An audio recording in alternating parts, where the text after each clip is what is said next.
ভাইজান, লাশটা এত ভারী কেন? মনে হইতাছে লাশের পেটের ভিতরে কেউ পাথর বইরা দিছে। আর আর লাশের শরীর থেকে বরফের মতো ঠান্ডা ধোয়া বাইর হইতেছে। করিম, কবরটা দেখো। করিম কবরের দিকে তাকালো। সদ্য খোঁড়া কবরের মাটিগুলো কালো রঙের হয়ে গেছে। আর কবরের ঠিক মাঝখানে যেখানে লাশটা শোয়ানো হবে সেখানে মাটির উপর একটা ভাঙা আয়নার টুকরো চকচক করছে। আয়নাটা আগে সেখানে ছিল না। এই আয়না এলো কই থেকে? জব্বার ভাই, আপনি কবর পরিষ্কার করেন নাই? আমি কসম কাইটা কইতাছি করিম, আমি নিজের হাতে পরিষ্কার করছি, তখন কিচ্ছু আসিল না। ভাইজান, আয়নাটার দিকে তাকান। রতনের চিৎকারে সবাই আয়নাটার দিকে তাকালো। ভাঙা আয়নার টুকরোটাতে তাদের তিনজনের প্রতিবিম্ব দেখা যাওয়ার কথা, কিন্তু তা দেখা যাচ্ছে না। তার বদলে আয়নার ভেতরে দেখা যাচ্ছে লাল বেনারসি পরা এক মহিলা কবরের ভেতর থেকে তাদের দিকে তাকিয়ে আছে। তার চোখ দুটো নেই, যেন কেউ উপড়ে নিয়েছে। চোখের গর্ত দিয়ে কালো রক্ত গড়িয়ে পড়ছে। বিসমিল্লাহির রহমানির রহিম, লাশটা ফালা, জলদি ফালা। তারা তাড়াহুড়ো করে লাশটা কবরে ফেলে দিল, কিন্তু লাশটা মাটিতে পড়ার সাথে সাথে কোনো শব্দ হলো না, বরং মনে হলো কাঁচ ভাঙার শব্দ হলো। যেন লাশটা নিজেই একটা কাচের তৈরি পুতুল ছিল, যা ভেঙে চুরমার হয়ে গেল। আরে মাটি দে, জলদি মাটি দে। তারা তিনজন মিলে পাগলের মতো মাটি চাপা দিতে লাগলো, কিন্তু যতই মাটি দিচ্ছে ততই কবরের ভেতর থেকে একটা মেয়ের কণ্ঠস্বর ভেসে আসছে। কণ্ঠটা খুব মিষ্টি, কিন্তু কথাগুলো হাড় হিম করা। আমার রূপ দেখবি না ওরে রতন, আমার আয়নাটা কই, আমার মুখটা একটু দেখ। ভাইজান, ও আমার নাম ধরে রাখতেছে, ও আমারে চিনে। চুপ, কান বন্ধ কর, শয়তানের ধোকা। তাড়াতাড়ি মাটি দে।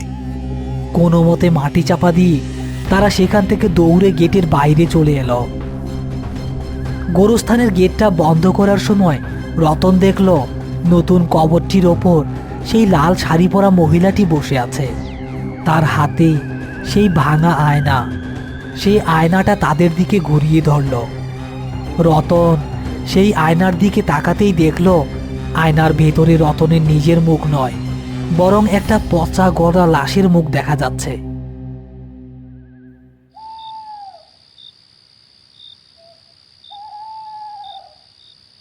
রতন, পানি খা, ভয় পাইস না। লাশ তো দাফন কই যাইছি, খেলা শেষ। না ভাইজান, খেলা শেষ হয় নাই।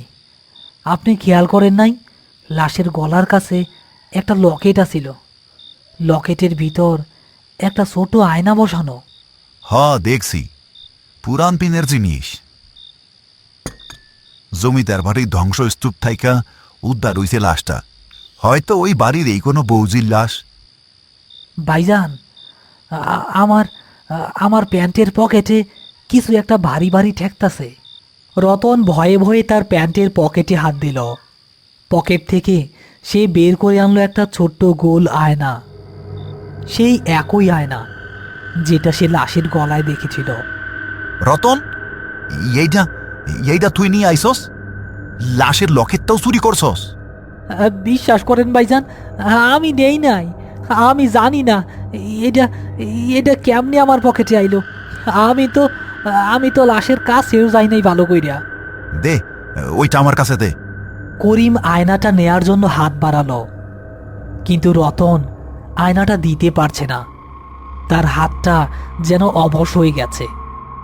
সে এক দৃষ্টিতে আয়নার দিকে তাকিয়ে আছে। ভাইজান, আয়নার ভিতরে আপনার পিছনে কে যেন খাড়াই আছে। কই? এইখানে তো কেউ নাই। না ভাইজান, ওই যে আয়নার ভিতরে দেখেন, আপনার কাঁধের উপর একটা সাদা হাত, নখগুলা বড় বড়। হঠাৎ ঘরের হ্যারিকেনটা দপ করে নিভে গেল। ঘোর অন্ধকারের মধ্যে রতনের হাতের আয়নাটা থেকে একটা নীল আলো বের হতে শুরু করলো। সেই আলোতে দেখা গেল ঘরের সিলিংয়ে উল্টো হয়ে ঝুলে আছে সেই লাল শাড়ি পরা মহিলাটি। তার লম্বা চুলগুলো নিচে ঝুলে রতনের মুখ স্পর্শ করছে। মহিলাটি ফিসফিস করে বলল, চোর, আমার রূপের চোর, আমার আয়না ফিরায় দে, নইলে তোর চোখ দুইটা আমি নিয়া যামো। রতন, আয়নাটা ফালা, জানালা দিয়া বাইরে ফালা। করিম আর এক মুহূর্ত দেরি না করে রতনের হাত থেকে সেই অভিশপ্ত আয়নাটা কেড়ে নিল। আয়নাটা হাতে নেওয়ার সাথে সাথেই তার হাত বরফের মতো ঠান্ডা হয়ে গেল। সে তার শরীরের সমস্ত শক্তি দিয়ে আয়নাটা জানালার বাইরে ছুঁড়ে মারল। ঝনঝন একটা শব্দে আয়নাটা বাড়ির উঠানে গিয়ে পড়ল। সাথে সাথেই ঘরের ছাদ থেকে সেই প্রেতাত্মাটা অদৃশ্য হয়ে গেল। ঘরের হ্যারিকেনটা দপ করে আবার জ্বলে উঠল। রতন মেঝেতে জ্ঞান হারিয়ে পড়ে আছে। রতন, রতন, উঠ।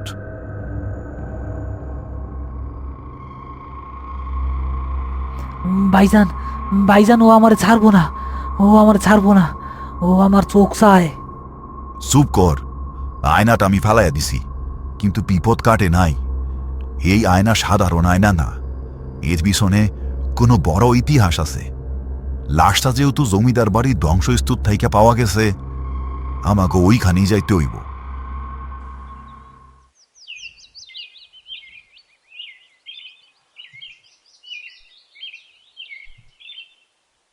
তোমরা এইখানে আইসো না বাবা, এই বাড়ি অভিশপ্ত। শত বছর আগে এই বাড়ির ছোট বউ, নাম ছিল রূপবতী, খুব সুন্দরিয়া ছিল। কিন্তু তাদের সুন্দর রূপেই তার জীবনের কাল হইয়া দাঁড়াইছিল। কি হয়েছিল চাচা? জমিদার গিন্নির হুকুমে রূপবতীর চোখ দুইটা তুইলা নেওয়া হয়েছিল, যাতে সে আর আয়নায় নিজের রূপ দেখতে না পারে। মরার আগে রূপবতী অভিশাপ দিছিল যে আমার আয়নায় মুখ দেখব, তার চোখ আমি নিয়ে নিব। তারপর থাইকা এই বাড়ির কেউ বাঁচে নাই, সবাই অন্ধ হইয়াই মারা গেছে। ভাইজান, আমি তো ওই আয়নায় মুখ দিছি, তার মানে কি আমিও অন্ধ হয়ে যাবো? আল্লাহ বর্ষা, চাচা, ওই আয়নাটা কি রূপবতীর কবরে দেওয়া হয়েছিল? না, গিন্নিমা ওই আয়নাটা রূপবতীর লাশের লগে দেয় নাই। লাশটা গুম কইরা ফেলাইছিল ওই ধ্বংসস্তূপের নিচে। তোমরা কাল যেই লাশটা পাইছ, ওইটাই রূপবতীর। বুঝতে পারছি, রূপবতী তার হারানো আয়নাটা ফিরা পাইতে চায়। আর আয়নাটা যেহেতু রতনের কাছে আসিল, তাই ও রতন রে ছাড়ে নাই। কিন্তু আমি তো আয়নাটা ভাঙা ফেলাইছি। সর্বনাশ করছ, আয়না ভাঙলে অভিশাপ আরো বাড়ব। এখন উপায় একটাই, ওই ভাঙা আয়নার টুকরাগুলা জোড়া লাগাইয়া রূপবতীর কবরে দিয়ে আসতে হইব, তাও সূর্য ডুবার আগেই। দুপুর গড়িয়ে বিকেল হল। করিম আর রতন তন্ন তন্ন করে উঠোনের ঘাসের ভেতর থেকে আয়নার টুকরোগুলো খুঁজছে, কিন্তু কাজটা সহজ নয়। আয়নাটা ভেঙে হাজার টুকরো হয়ে গেছে।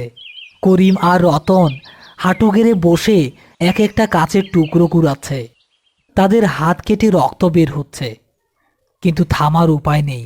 সূর্য পশ্চিমে ঢলে পড়েছে। ভাইজান, একটা টুকরা তো পাইতাছি না, মাঝখানের একটা টুকরা শুধু মিসিং। ভালো কইরা খুঁজ রতন, ওই টুকরাগুলা ছাড়া আয়নাটা আর জোড়া লাগবো না।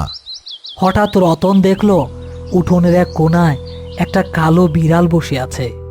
বিড়ালটার মুখে সেই কাচের টুকরোটা চকচক করছে। রতন দৌড়ে গেল বিড়ালটার দিকে। বিড়ালটা দৌড় দিল না, বরং স্থির দৃষ্টিতে তাকিয়ে রইল। রতন সাবধানে টুকরোটা বিড়ালের মুখ থেকে নিতে গেল। বিড়ালটা টুকরোটা ফেলে দিয়ে বাতাসে মিলিয়ে গেল। পাইছস? হ ভাইজান, কিন্তু এই বিড়ালটা তো স্বাভাবিক ছিল না। চিন্তা করিস না, আয় আঠা দিয়া জোড়া লাগাই জলদি। সূর্য প্রায় ডুবু ডুবু, লাল আভা ছড়িয়ে পড়েছে আকাশে। করিম আর রতন কবরের পাশে দাঁড়িয়ে আছে, তাদের হাতে সেই জোড়া লাগানো আয়না। তারা কবরটা খুঁড়ছে না। বৃদ্ধ লোকটি বলেছিল আয়নাটা কবরের উপর রাখলেই হবে। করিম আয়নাটা সাবধানে কবরের মাটির উপর রাখল। আয়নাটা রাখা মাত্রই গোরস্থানের পরিবেশ বদলে গেল। প্রচণ্ড বাতাস শুরু হলো। কবরের মাটি কাঁপতে লাগলো। রতন, দোয়া পর, জোরে জয়ী পর। কবরের ভেতর থেকে সেই লাল শাড়ি পরা রূপবতী ছায়ামূর্তি হয়ে উঠে এলো। তার চোখের জায়গায় দুটো কালো গর্ত। সে ধীরে ধীরে আয়নার দিকে তাকালো। জোড়া লাগানো আয়নাটায় তার মুখটা ভেসে উঠল, কিন্তু এবার আর ভয়ঙ্কর নয়। আয়নায় দেখা গেল তার সেই পুরনো অপরূপ সুন্দর মুখ। তার চোখ দুটো ফিরে এসেছে। রূপবতী আয়নাটা হাতে তুলে নিল। তারপর করিম আর রতনের দিকে তাকিয়ে এক অদ্ভুত মায়াবী হাসি দিল। আমার রূপ ফিরা পাইছি, আর কারোর চোখের দরকার নেই। রতন, তুই ভালো থাকিস, ভালো থাকিস রতন। কথাগুলো বাতাসে মিলিয়ে যাওয়ার সাথে সাথেই ছায়ামূর্তিটি ধোঁয়ার মতো কবরের ভেতরে ঢুকে গেল। আয়নাটাও তার সাথে সাথে মাটির নিচে অদৃশ্য হয়ে গেল। বাতাস থেমে গিয়েছে। গোরস্থান আবার শান্ত। ভাইজান, আমার চোখ। কি হইছে রতন? দেখতে পাইতাছস না? না ভাইজান, সব কিছু কেমন ঝাপসা লাগতাছে। ভয় পাইস না রতন, তোরে চোখে ডাক্তার দেখামো, কিন্তু তখন আমাদের যান বাঁচানো ফরজ আছিল। রতন এখন চোখে চশমা পরে। তার দৃষ্টিশক্তি কিছুটা কমে গেছে, কিন্তু সে অন্ধ হয়নি। করিম আর রতন এখন আর রাতে একা গোরস্থানে যায় না। একদিন গোরস্থানের পাশ দিয়ে যাওয়ার সময় রতন দেখল সেই কবরের ওপর একটা অদ্ভুত নীল ফুল ফুটে আছে। ফুলটা দেখতে হুবহু একটা চোখের মতো। ওই ফুলের দিকে তাকাইস না রতন। রূপবতীর চোখ এখন মাটির উপরে পাহারাদার হইয়া আছে। সুন্দর জিনিসে বিপদ বেশি। ঠিক কইছেন ভাইজান। আয়নায় নিজের মুখ দেখার চাইতে দুনিয়াটা খালি চোখে দেখাই ভালো।